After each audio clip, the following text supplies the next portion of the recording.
15장 22절입니다. 하나님의 말씀은 사무엘상 15장 22절입니다.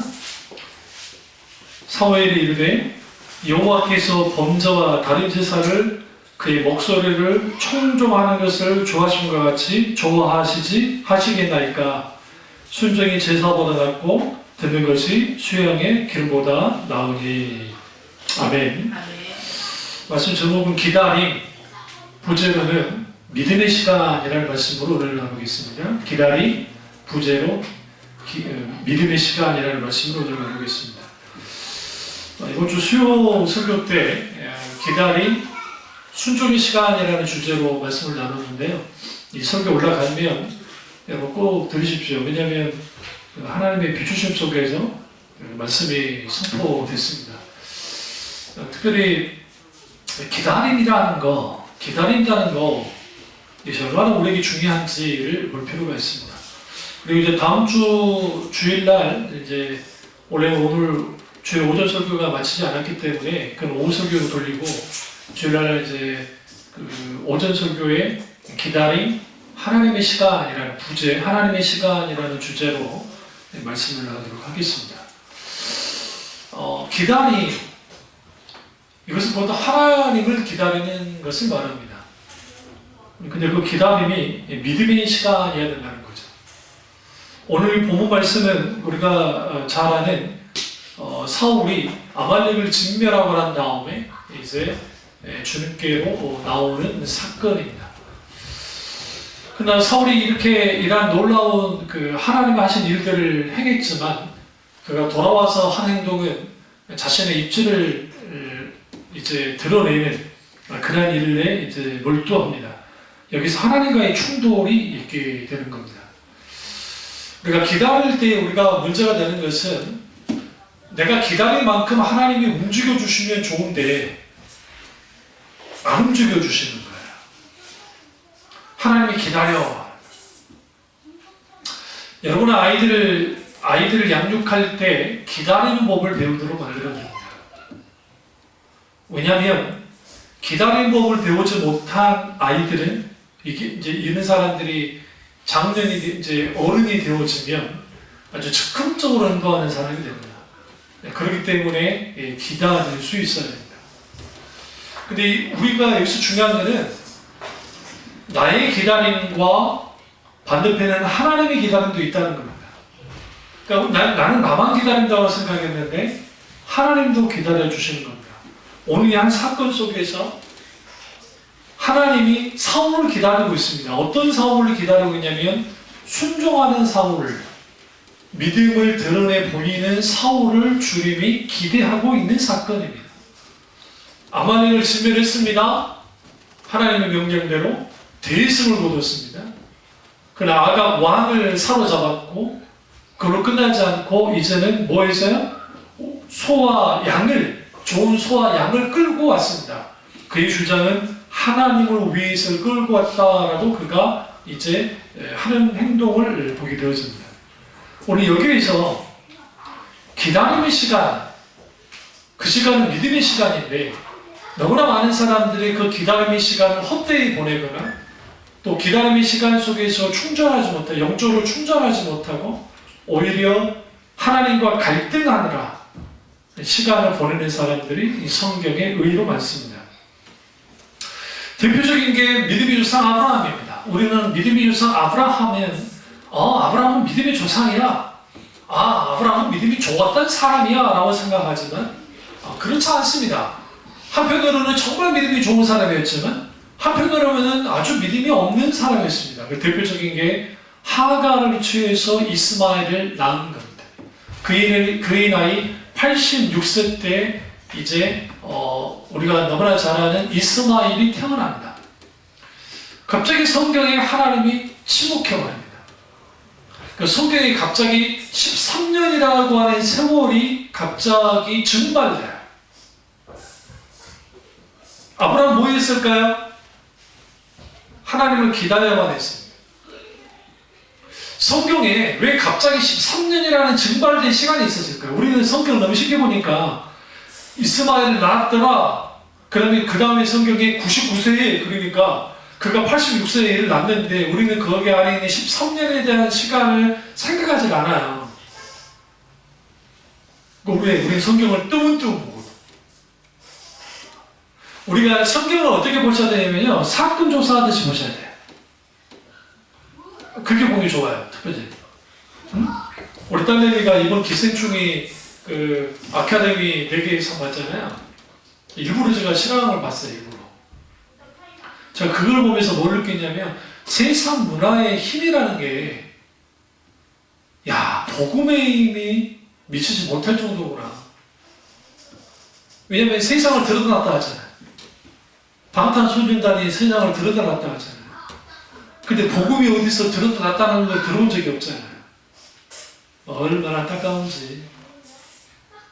우리 딸내미가 기생충 영화를 안 본다잖아요. 친구들한테 영화 내용을 대충 들었고. 왜? 현실을 너무 반영하니까 나는 늘 기생충의 반지하방에 갇혀 있는 그런 계급의 사람이 되어서 거기서 빠져나오지 못할 것 같은 압박감이 느껴져서 기분이 정말 안 좋기 때문에 안 보고 있다. 제 딸만 그런 줄 알았는데, 미국의 인터뷰, 청년들 인터뷰를 하는데, 미국 청년들이 그만하는 거야. 내가 벌써 기생충 3번 보러 온다. 너 왜 3번 보러 오니? 라고 이제 물으니까, 영화 보고 난 다음에 2주간 기분이 더러웠대요. 야, 우리 딸내미가 대단한 딸내미야. 기분이 확 더러워요. 근데 자꾸만 생각이 나요. 현실에 대해서. 그래서 자기를 들여다보더래요. 그럼 또 봤대요. 마치 끌리듯이. 끌려서 기생충 영화를 또 보고, 한 번 더 보고. 그러면서 하는 말이, 봉준호 아주 천재라고, 지니어스라고 하면서 이제 그랬는데, 우리가 우리의 현실 속에서 아주 반지하방에 있는 그 아주 못난 계급처럼 그런 상태에서 기다려야 될 때가 있어요. 때는 하나님 우리 내팽개친 것 같은 상황으로서의 기다림이 있다고요. 우리 기다려야 돼요. 성경이, 그러면 아브라함은 뭐 하고 있었느냐? 여러분들 성경을 안 찾으니까 이제 목사님이 뭔 설교를 하나 그런 것 같으니까 창세기라고 하고 있어요. 창세기 이제 이스마엘을 낳는 사건 속에서 딱 가보시면 그 안에 이제 여러 사건들이 벌어져요. 16장에 이스마엘을 낳습니다. 그 다음에 17장을 딱 가보세요. 아브라함이 99세 때에 여호와께서 아브라함에게 나타나셨어요. 그리고 그에게 이르되 나는 전능한 하나님이라 넌 내 앞에서 행하여 뭐 하라고 했어요? 완전하라. 왜 이걸 요구했을까요? 아브라함이 믿음이 넘어져 버렸어요. 어디에 있어요? 하가를 취해서 이스마엘을 낳음을 통해서 믿음의 조상답지 않는 조급함을 보였다고. 기다리지 못하고. 하나님은 분명히 기다리라고 했어요. 누굴 통해서? 사라를 통해서 하나님이 믿음의 후계자가 아니라 믿음의 가문을 세울 것에 대해서 말씀하셨어요. 그런데 아브라함은 후계자 세우는데 열중했어요. 하나님의 목적은 아브라함의 후계자를 세우기 위해서 이삭을 준 게 아니라 믿음의 가계, 믿음의 가문, 믿음의 세계가 세워지도록 하기 위해서 이삭을 예비하신 거예요. 여기서 충돌이 있던 거야. 그러니까 75세에 불을 받고 갈대아 우르에서 나와서 가나안 땅에 정착을 했는데 그가 첫 번째 한 일이 뭐예요? 그러니까 기근 두고 한 다음에 엘리에셀을 후계자 삼으려 했다고 성경에 보시면. 그러니까 하나님이 막으셨어요. 그거 아니다. 하늘의 별들을 보여주고 바다의 모래를 보여주시면서 뭐라고 하셨어요? 주님이요?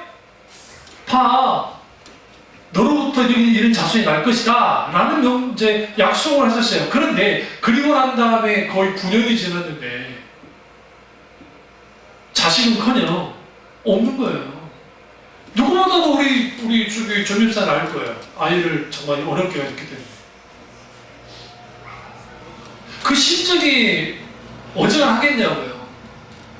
그러니까 사라가 행동한 것은 딱 보니까 이러다가는 아브라함의 후계자가 없이 이게 문제가 될 것 같으니까 사라가 먼저 제안한 거예요. 근데 좋았다고 제안하겠어요? 넙죽 아브라함이 반응합니다. 그걸 하갈이 취합니다. 그리고 이스마엘을 낳아버린 거예요. 여기서 중요한 게 뭐냐? 아브라함이 잘 기다려왔어요. 그때마다 하나님이 계속 약속하시잖아요. 내가 너로 네 민족과 하늘의 별같이 많이 해줄 거야. 언젠가 계속 경신을 해요. 그런데도 불구하고 여전히 상황이 변한 게 없어요. 그러니까 왜 기다릴 때 우리 믿음이 작동되지 않냐면 분명히 하나님의 약속은 있는데 현실은 빵점인 거예요. 앞뒤 좌우가 다 막혀있어요. 이 정도 되면 끝내야 돼요. 끝나야 돼요. 정말로 현실적으로 봤습니다. 그러니까 여기에서 어떤 시도를 하냐면 수요일 때도 제가 소개를 했지만 하나님께 기다릴 때 기다림이 길어지면 사람들에게 나타나는 그 특징들이 있는데 첫 번째 특징은 절망하는 사람이 있습니다. 뭐냐면 하나님의 응답이 계속 늦어지니까 환경은 더 안 좋아지는 거예요. 상황은 더 안 좋아져요. 나는 더 쇠해져 가요. 더 약해져 가요. 그러니까 절망해버리는 거예요. 그래서 낭망에서 쓰러져서 넘어지는 사람이고 첫 번째. 두 번째는 나의 살 길을 찾는 사람이 있어요. 이걸 나의 차선이라고 해요. 하나님의 최선이 아닌 나의 차선택을 하는 거예요. 그게 아브라함이었어요. 물꼬를 트는 거죠. 이스마엘을 통해서 털고 싶었어요. 그런데 하나님 뭐랍니까? 이 아이는 언약의 자손이 아니야. 믿음의 자손이 아니야. 라고 하면서 너는 헛짓거리했어. 라고 하는 거예요.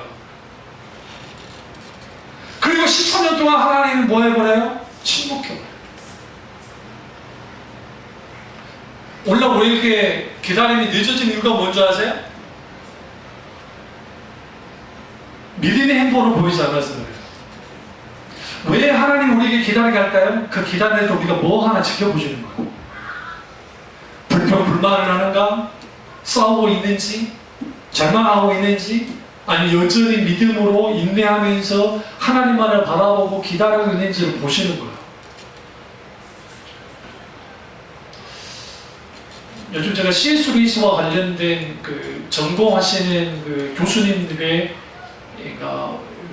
컨퍼런스, 강좌를 좀 듣고 있습니다. 좀 듣고 있는데 저는 C.S. 루이스가 우리와 좀 다를 거라는 생각이 있어요. 근데 마지막 캠브리지 대학에서 있을 때 그분이 약 한 3, 4년이 정말 비참할 정도로 아주 그렇게 힘들게 보내시다가 돌아가셨습니다. 좀 해주세요. 그거, 예, 해주세요. 저번에 얘기 다치겠어요. 빠져나왔으니까.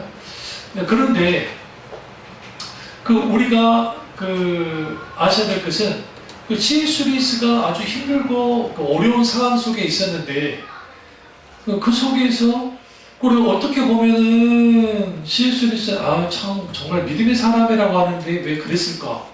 근데 오히려 그게 인간이니까 그래요. 그거 아세요? 나이 드시면 믿음 다 까먹는 거? 그게 정상이 아닌데도 불구하고.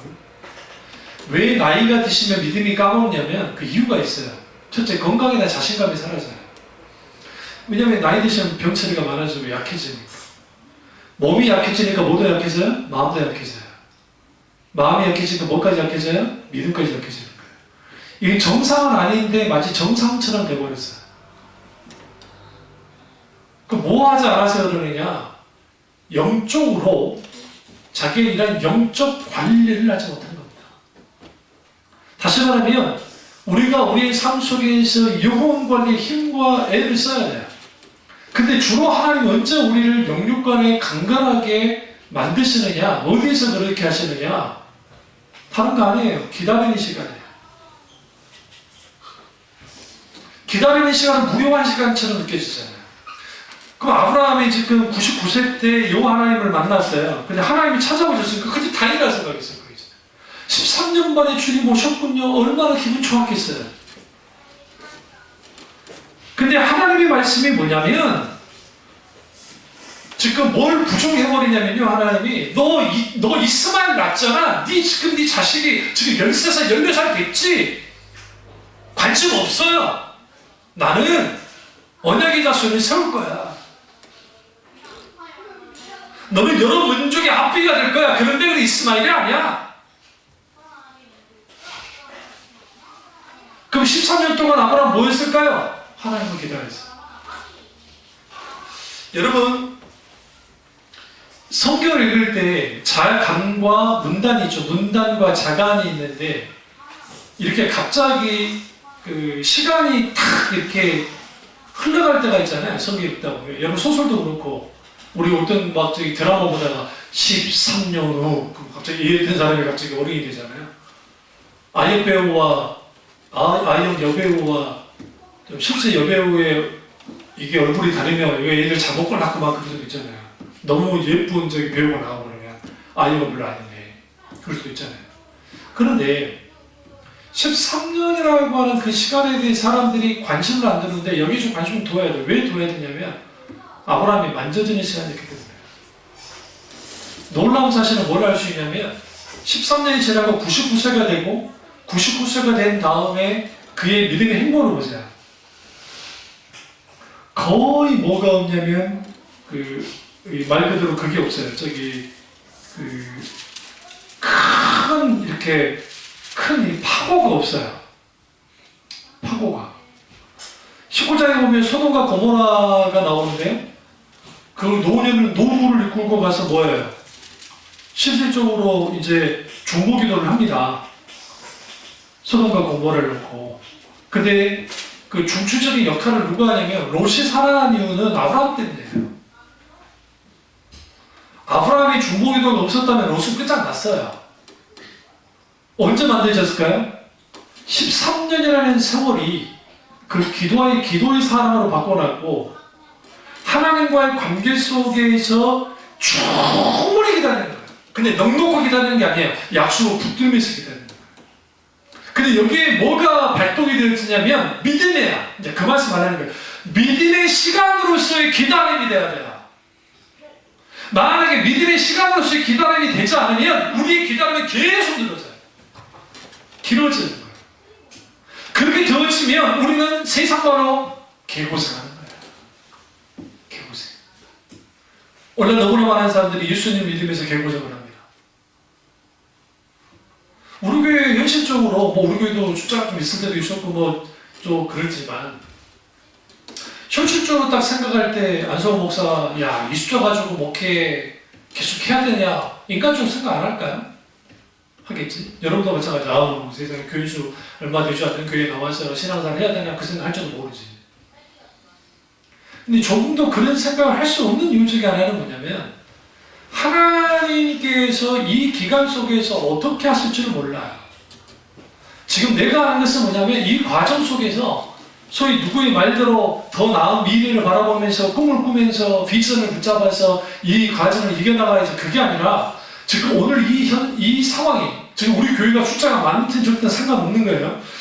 많든 적든 간에 상관없이 이 기간 속에서 내가 충분히 믿음의 시간으로서 만들어내지 못하면 아무것도 없어요. 안수 목사가 나아가서 막 집회도 하고 뭐대해서 인기가 있어 숫자도 늘어주고 막 좋다고 합시다. 그런데 그것이 만약에 믿음의 시간으로서의 실질적인 어떤 일들이 일어나지 않으면 가치 없는 거예요. 사실은. 아브라함이 13년 동안 하나님을 기다렸고 거기에서 믿음의 시간으로서 그가 바꾸는데 그 믿음이 실질적으로 정상 작동하려면 기도가 있어요. 기도가 함께 있어야 돼요. 그럼 기도에서 가장 중요한 게 뭐라 했어요? 기도에서 가장 중요한 게 뭐라 했어요? 제가 수업에 있잖아요. 기도의 대상이신 하나님이라 했잖아요. 많은 사람들이 놓치고 있는 게 뭘 놓치냐면 내가 기도하는 대상이신 하나님이 어떤 분인지를 알아야 기도해요. 제가 예언해줄까요? 여러분 로또를 하나님 내가 되게 해주십시오. 번호를 주세요. 주님. 아시지요. 주님 번호는 이렇습니다. 6번에서 45번까지입니다. 뭐 뭔지 아세요? 6번부터 45번까지 번호를 6개 맞춰야 1등이잖아요. 그럼 주여 몇 번입니까? 첫째 자리 번호가 5냐 21번이다 13번이다 받아 적으세요. 지금 내가 그냥 하는 말 아니니까. 이거 안 믿으시네? 45번이다. 막 그 번호를 달라고 하나님께 기도해가지고 딱 번호 써가지고 딱 들이밀면 그게 될 것 같습니까? 첫째, 확률이 안 돼요. 확률이 잘 안 되고. 두 번째, 하나님은 그런 것에 대해서 역사하는 분이 아니에요. 물론 이런 거는 있더라고요. 어떤 나이 드신 분이 그 당시 한참 전인데 46억인가 로또가 당첨을 했는데 사위가 개척교회 목사님이셨어요. 개척교회 목사님이셔가지고 로또 한 것에 이제 장인어른이 얼마 해가지고 교회 건물을 샀다는 말은 잘 들어본 적은 있어요. 그럼 그 장인이라는 분이 기도를 해가지고 주여 믿습니다라고 된 겁니까? 안 주세요. 응?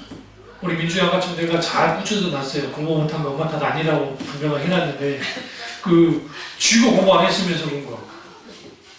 그러면 지금 막 아버지 우리 민주 공부 잘하게 해주셔서 아버지 몇 시간이나 그렇게 기도하면 갑자기 애가 공부 못했던 애가 잘해집니까? 그럼 얼마나 좋게? 오히려 직접적으로 기도해야 돼. 하나님 지혜 주시고 하나님 귀한 친구를 만나게 해주시고 아니면 같이 공부할 수 있는 그런 기도, 구체적인 기도가 필요하겠죠. 성령님들 따라서.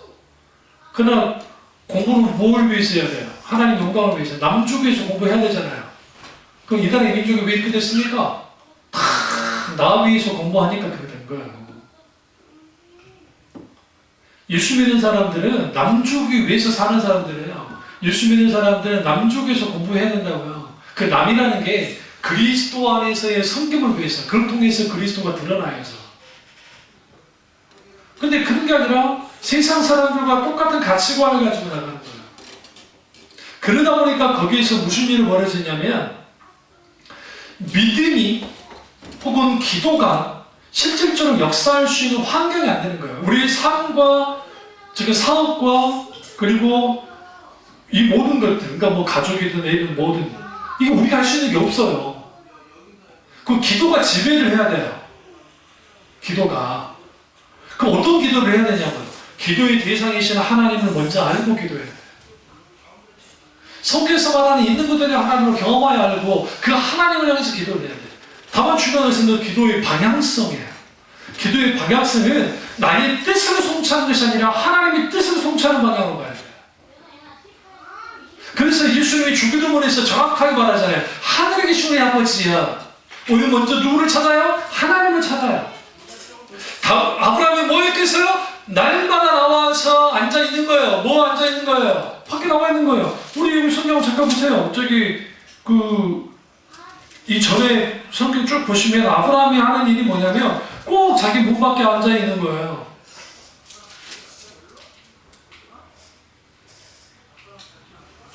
(18절) 보세요. 18장 창세기 18장 여호와께서 마물의 상수 나무라 있는 곳에서 아브라함이 나타나시니라. 날이 뜨거울 때 그가 장막 문 앞에 앉아 있다가 왜 장막 문 앞에 있었을까요?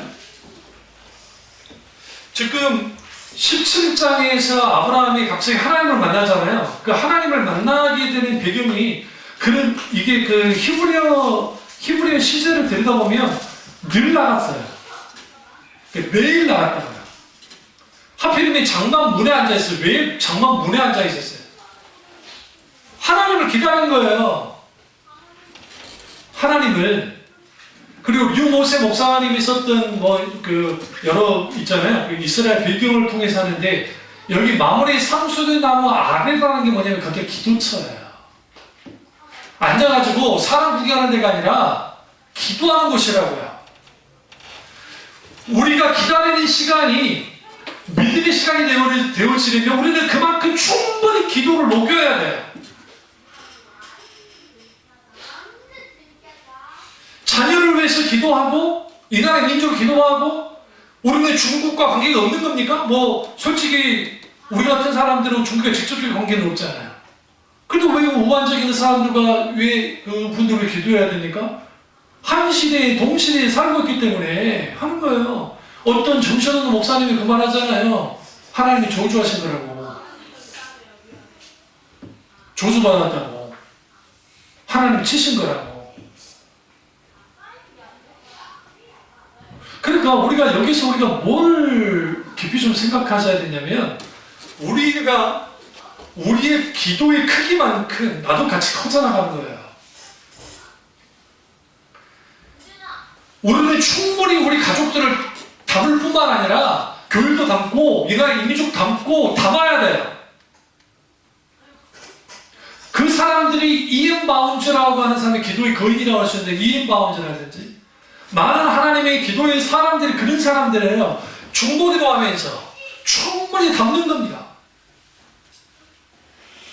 아브라함이 뭘 담았겠어요? 하나님을 기다리면서 기도하면서 담았는데, 심지어 무슨 기도까지 하느냐? 지금 롯과 소돔과 고모라에 있는 롯을 향해서도 기도하고 있는 거예요. 실제로 기도하는 모습이 보여요. 성경 보시면 18장에 보시면 18장에 쭉 보시면 그가 중보기도 합니다. 왜? 연기 불꽃을 보내서.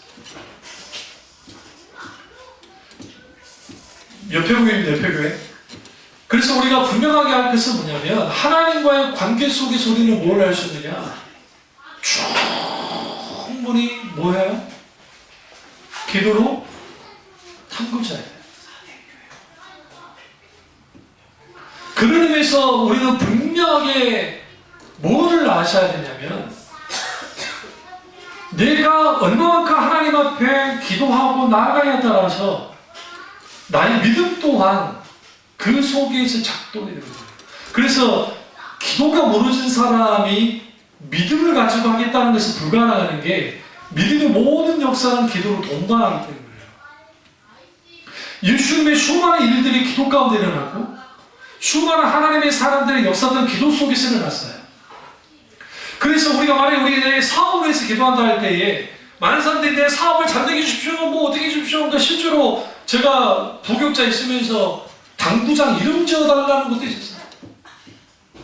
저 부교육자였어요. 정말 나는 이름을 지어주고 싶지가 않았다는 거죠. 왜냐하면 그 시대의 당구장이라는 게, 지금은 당구장이 그나마 좀 건전해져가지고 이제는 담배도 안 피우고 하니까 좋은 곳인데, 그 당시는 90년도 초에 그 당구장은 조금 그런 곳이거든. 근데 교회 집사님이 담임 목사님 놔두고 나한테 당구장 이름을 지어달라는 거예요. 그 기도했지, 하나님 당구장의 이름을 주시옵소서 할 수도 없었어요. 그러면 안 되잖아요. 그러다가 딱 갑자기 꽂힌 게 모닝스타였어요. 모닝스타. 그게 이제 아침별인데, 여러분 잘 아세요? 그 가전제품 이름 아시죠? 골드스타. 금성.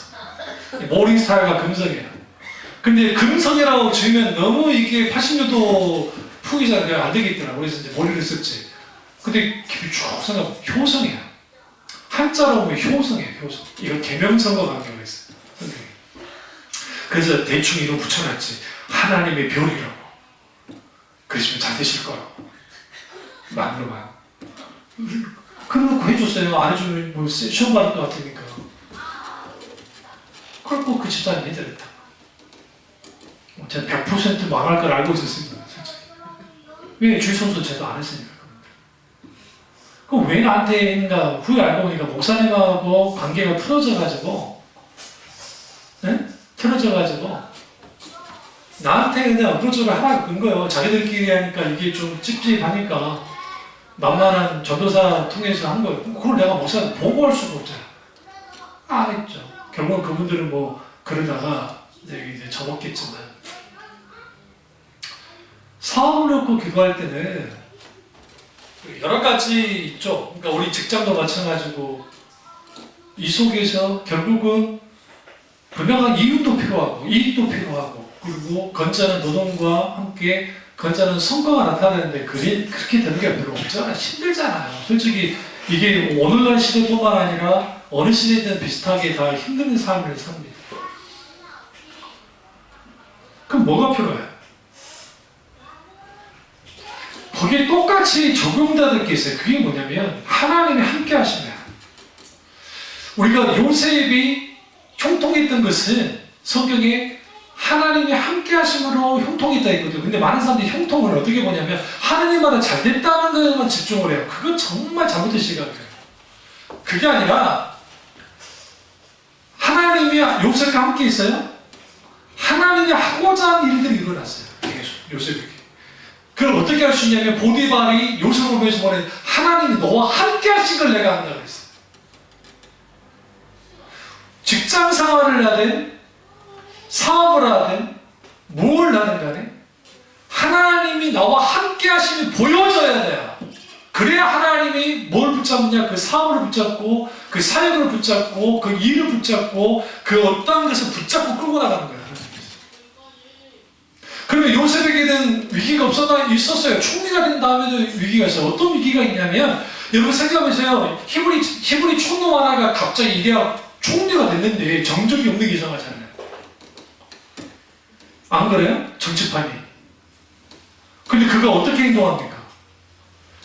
하나님의 권위 안에 있었기 때문에, 하나님이 함께 하셨기 때문에 그는 하나님의 지혜를 가지고 나라를 경영시켰는데, 재밌는 표현이 있어요. 왕부터 시작해서 백성에 이르기까지 요셉을 뭐하더라? 칭송하니라. 이 일이 누구를 통해 일어났어요? 하나님이요. 근데 꼭 거기에 꼭 성경에 이렇게 보세요. 하나님이 함께 하시고. 기다림의 시간은 믿음의 시간이어야 되고, 기다림의 시간은 하나님과 함께하는 시간이어야 돼요. 홀로 있지 마세요.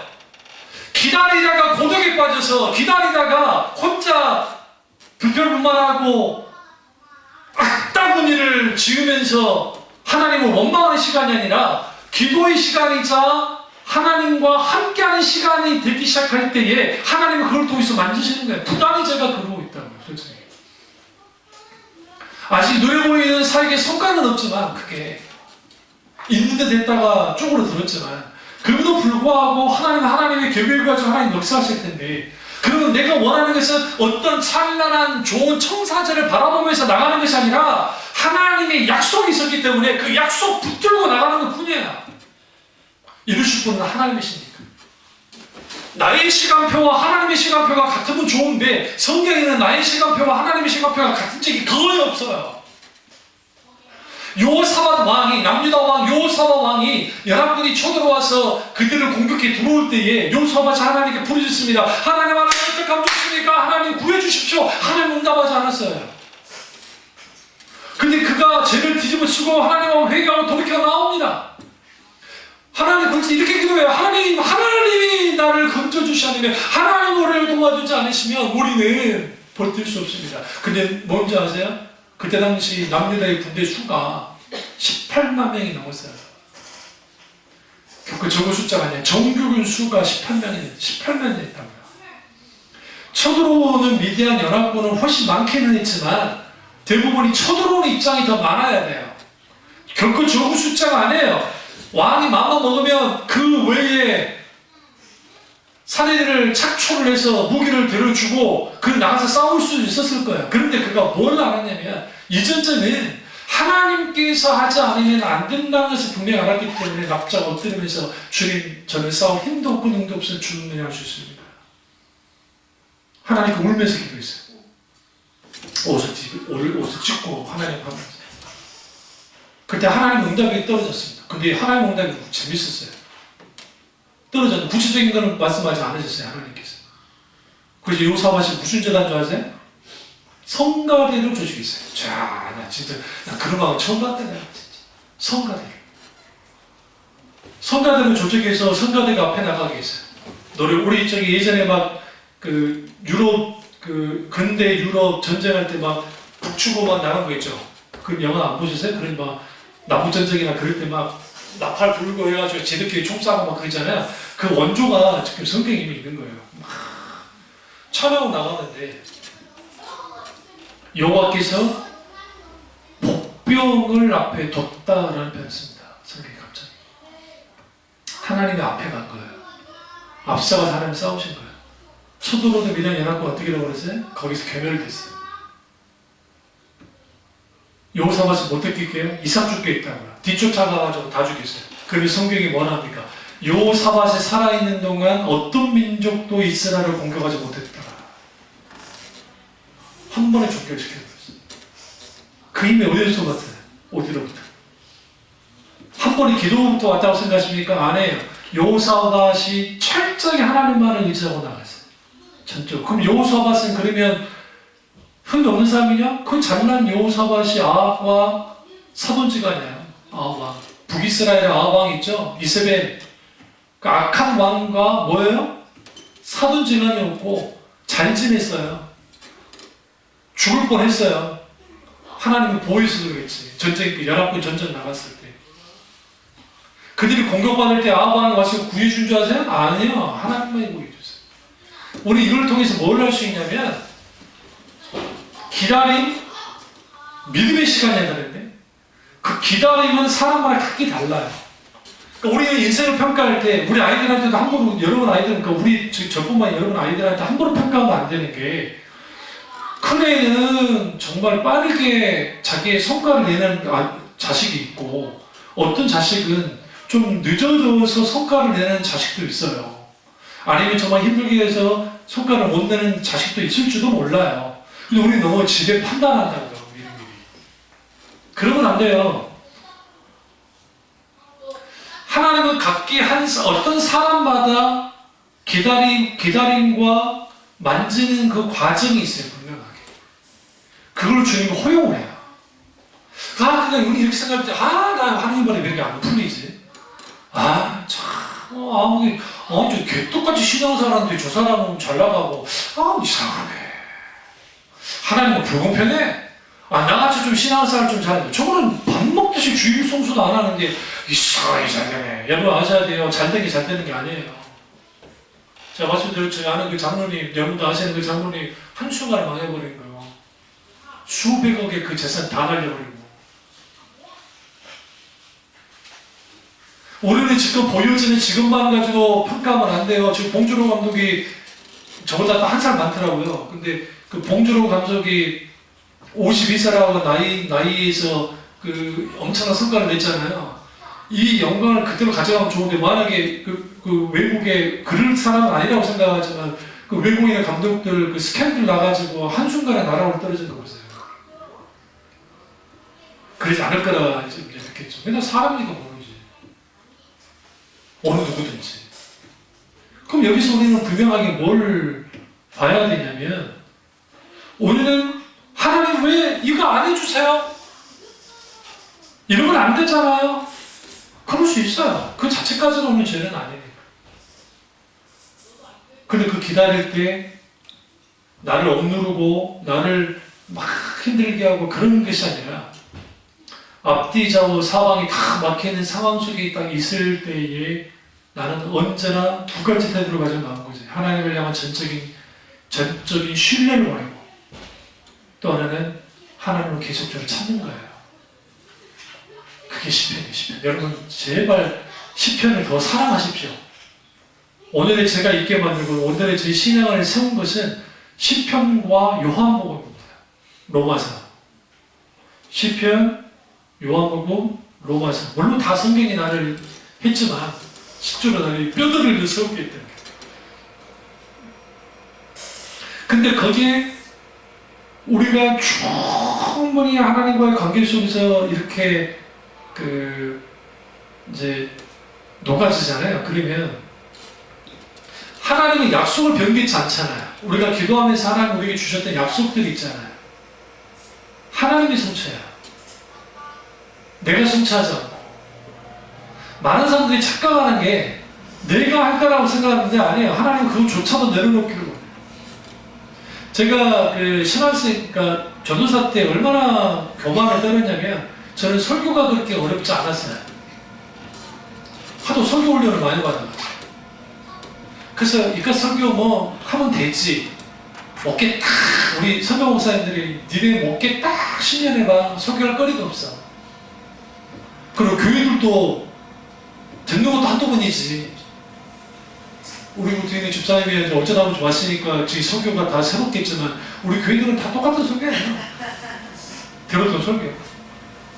근데 또 이런 말하면 그렇지만 또 다들 머리가 좋아가지고 잊으니까 새롭게도 하겠지. 근데 그 속에서 충분히 하나님과의 관계가 기다림 속에서 무르익고 만져지고 그렇게 나가야 하나님은 마치 금을 빼듯이 빼들고 한 세대를 잘라버려요. 그 사람을 통해서. 그 대표적인 인물이 성경에 자세히 쭉 보세요. 느헤미야라는 인물이에요. 그러니까 느헤미야라는 인물은 그렇게까지 뛰어난 인물이 아니었어요. 그냥 출세한 사람이에요. 세상적으로. 믿음의 사람이긴 했지만 그 자신이 쓰임받을까 생각조차 못했어요. 그 사람이. 근데 성경에 그가 뭐하고 되어 있어요? 늘 나라와 민족을 위해서. 지금 이 포로교 안에서 나라 이제 그 성전이 지어졌지만 성벽이 건설되지 않았고 그런 상황이 있는데 그는 늘 기도했다. 기도하면서 기다리는 자가 믿음의 시간을 보내고 그 믿음의 시간 속에서 하나님을 충분히 뭐예요? 관계 속에서 수많은 하나님과의 친밀한 교제가 계속적으로 이루어지기 시작하면 그 속에서 하나님은 뭐 하시느냐? 하나님의 때에 하나님의 타임에 맞춰서 핵폭탄을 던져버려요. 그리고 나와요. 한 시대를 바꿔버려요.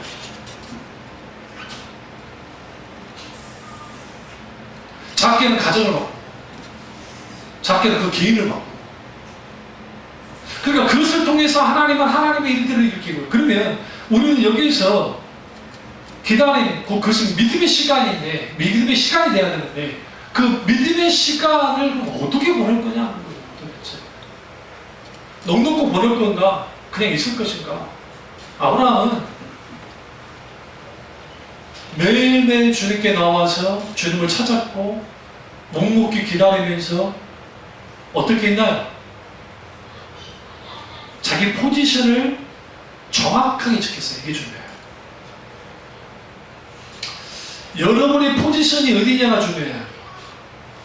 나는 누구인가라는 문제를 풀려면 깊이 철학적으로 성찰하고 사상적으로 내가 성찰한다고 해서 종교적으로 한다고 해서 나는 누구인가의 문제가 풀리지 않아요. 절대로.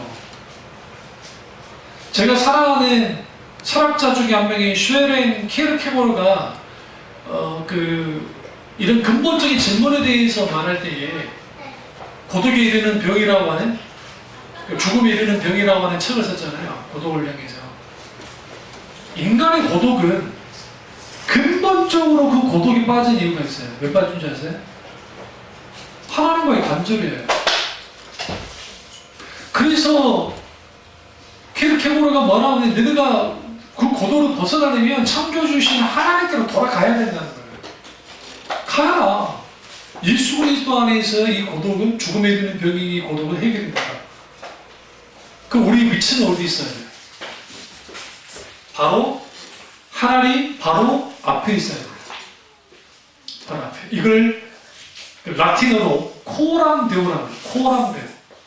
코람 데오라는 말은 무슨 말이냐면 하나님 존전 앞에라는 뜻이에요. 하나님 존전 앞에 있어요. 그분 앞에. 그 의식을 가지고 있어요. 그래야 나 혼자 생짜고 있지 않다는 것을 알아요. 혹시 불의 전차라는 영화 아세요? 모르세요? 그 불의 전차라는 영화가 있는데 그게 뭐냐면 그 미국 선수, 미국인가 그 달리기 선수예요. 올림픽 나가서 이제 금메달을 따신 분이에요. 라이벌이 있었는데 라이벌 한 사람은 나는 달리기 위해서 존재한다 라는 사람이에요. 그러니까 이 사람 굉장히 달리기를 잘했어요. 근데 이 불의 전차에 나오는 이 주인공이 주일날 앞에 있는 경기가 잡힌 거예요. 자기 주종목에. 그리고 이 사람이 이거 포기를 해버린 거예요. 난리가 났어요. 일단 나라에서 난리가 났어. 이러려고 니를 훈련시켰냐면서 막 욕을 하고 기자들이 와서 너는 정말 광신도다. 잘못된 것이다. 막 그런 거예요. 제가 알기로 100m인가가 주종목이 200m인가 주종목이 100m 중에 어쨌든 그랬을 거예요. 그 다음날 다른 종목에 뛰고 그랬어요. 그 사람이 이제 뛰어가지고 금메달을 땄거든요. 근데 절대로 뛸 수 없는데 땄어요. 정말 엄청나게 잘 뛰는 사람보다 더 빨리 들어갔다. 그러면서 하는 말이 뭐냐면 나는 매달리느냐 내가 잘 달리기 때문에 다니냐? 그거보다는 나는 하나님 때문에 다니는 거야. 나는 하나님 때문에 다닙니다. 나 달리는 거? 그 사람에는 모든 것이 있어요. 운동선수로서 모든 거잖아요. 그러나 내게 있어서 이것은 하나님께 영광을 돌리기 위한 수단이지 이 자체가 나의 모든 것은 아니다. 티케로 목사님이 일과 영성이라는 책에서 정확하게 이걸 말씀하시는 거예요. 어떤 사람은 일을 자기와 동일시 여기는 사람도 있었잖아요. 직업을. 이제는 이런 사람들 어떤 함정이 보니까 목사도 마찬가지예요. 목사라고 하는 직업과 나를 동일시 해버리면 목사로서의 안수국이요. 아니요. 하나님이 나를 보실 때는 목사로서의 안수국만 보는 게 아니라 내 존재 자체로서의 안수국을 보신다. 그러면 나는 누구인가의 문제가 풀리려면 딱 두 가지. 포지션. 내가 어디에 있는가 문제. 첫 번째. 이게 풀려야 되고 두 번째는 내가 누구의 것인가. 내가 누구 것이야. 하나님의 것일 때에 비로소 우리는 뭐하느냐. 나는 누구인가의 문제가 풀려요. 정말로. 그러면 이런 것을 설명을 못하죠. 왜 설명을 잘 못하냐면 이게 정립이 안 되기 때문에. 여러분 이 설교를 들으실 때에 또 여러분이 필기를 하거나 아니면 제가 이전에 소개했던 그 속에서 여러분이 이걸 계속 들으면서 여러분이 일단은 이론적으로라도 계속적으로 되뇌이셔야 돼요. 그래야 이후에 여러분이 어떤 상황 속에서 실질적으로 난 누구인가의 문제에 대한 풀 때에 여러분 인문학 강좌 아무리 들어보고 불교 지금 무슨 스님 요즘 많이 뜨시잖아요. 그다음에 그 신부님도 그렇고 막 그런 분들이 뭐 나는 누구인가 100번 말해보라 하잖아요. 해답을 안 줘요. 아니 해답을 줄 수가 없어요. 자기들 해답이 없기 때문에. 물어봅시다. 예수님만이 길이요 진리요 생명이시죠. 그러면 예수님이 어떤 진리를 제시하셨나요? 그러니까 예수님이 제시하신 진리가 진리입니까? 그러니까 제시한 진리로서 예수님이 말씀하셨나요? 아니요. 모든 종교는 진리는 이거야 라고 가르치잖아요. 진리는 이거야. 근데 성경에는 어떻게 말합니까?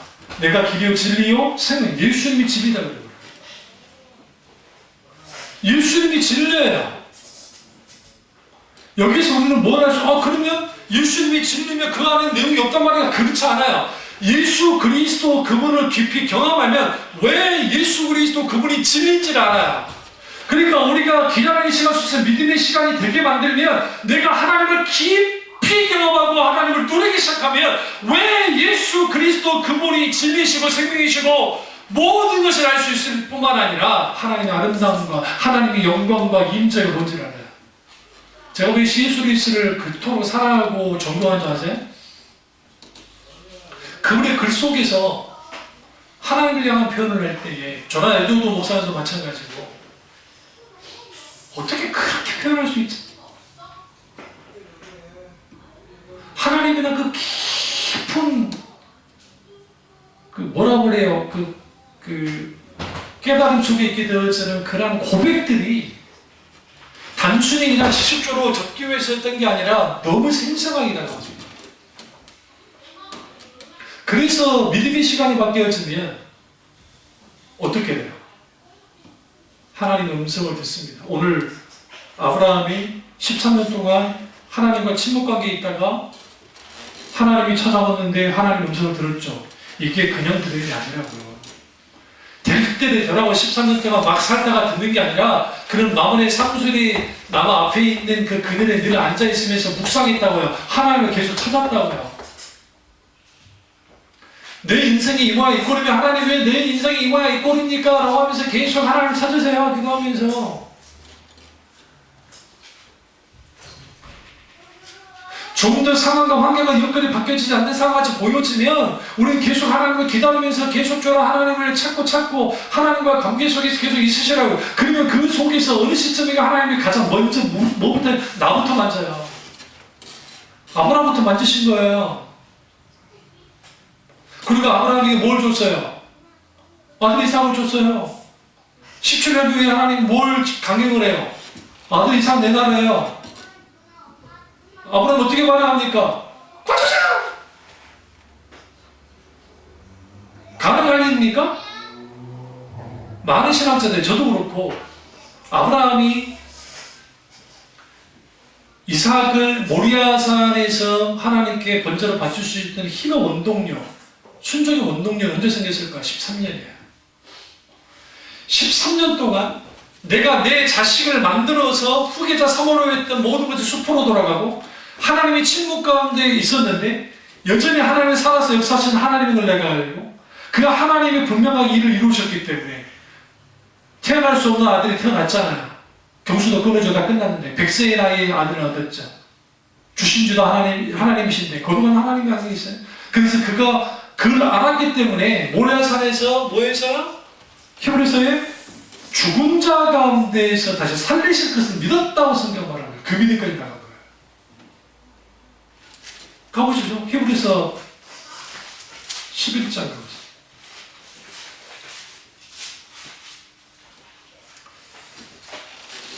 그 11장을 보시면 11장에 그 8절부터 보시면 쭉 나오잖아요. 잉태하고 나이를 딱 하죠. 17절 아브라함은 시험을 받을 때 믿음으로 이삭을 드렸으니 그는 약속 받은 자로서 그 외아들을 드렸느니라. 19절 그가 하나님이 능히 이삭을 죽은 자 가운데 다시 살리실 줄을 생각한 자라 비유컨대 그를 죽은 자 가운데 도로 받은 것이니라. 다시 살리실 줄로 생각했다. 그 생각까지 미친 거예요. 그게 어떻게 가능했을까요? 전능하신 하나님을 경험했기 때문에. 그래서 기다림의 시간은 이제 다음 주에 제가 하나님의 시간 하잖아요. 그 하나님의 시간 속에서 이제 얼마만큼 하나님을 경험하는지에 대해서 이제 말씀드릴 텐데 그 기간 속에서 하나님을 충분히 경험했기 때문에 기꺼이 감명을 합니다. 어떤 감명을? 자기 생명보다 귀한 아들 이삭을 하나님께 드리는 일까지도 감행해버린 거예요. 얼마나 멋있습니까? 그래서 여러분 우리가 기다리는 시간은 생자로 고생하는 시간이 아니고 우리가 기다리는 시간은 의미 없는 시간이 아니라 우리가 기다리는 시간은 믿음의 시간이고 그 믿음의 시간 속에서 충분히 내 인생을 기도로 갈구해야 되고 그리고 그뿐 아니라 그 속에서 하나님과 깊은 교제를 나눔을 통해서 하나님을 알고 또 더욱더 알아가는 저와 여러분 되시기를 주님의 이름으로 축원합니다. 기도하겠습니다. 네, 그 말씀 오늘 이 말씀이 나의 말씀 되겠습니다.